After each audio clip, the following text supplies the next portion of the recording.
महाराष्ट्र क्रांती news, आवाज सर्वसामान्यांचा। नाशिक दसऱ्याच्या पार्श्वभूमीवर मोठा अवैध दारूसाठा हस्तगत। राज्य उत्पादन शुल्क विभागाची धडाकेबाज कारवाई। तब्बल 2,26,00,000चा मुद्देमाल जप्त।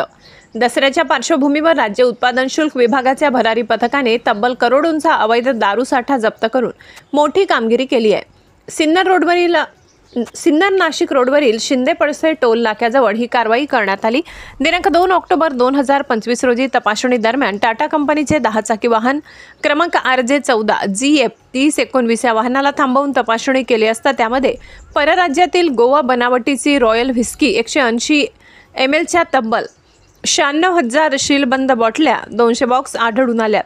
या विदेशी दारूचा व टाटा वाहनाचा मिळून एकूण 2,26,65,000 रुपयांचा मुद्देमाल जप्त करण्यात आलाय। वाहन चालक मांगीलाल रामकिसन राहणार बारमेर राजस्थान याच्या विरुद्ध महाराष्ट्र दारूबंदी अधिनियम 1949 अंतर्गत गुन्हा दाखल करण्यात आलाय।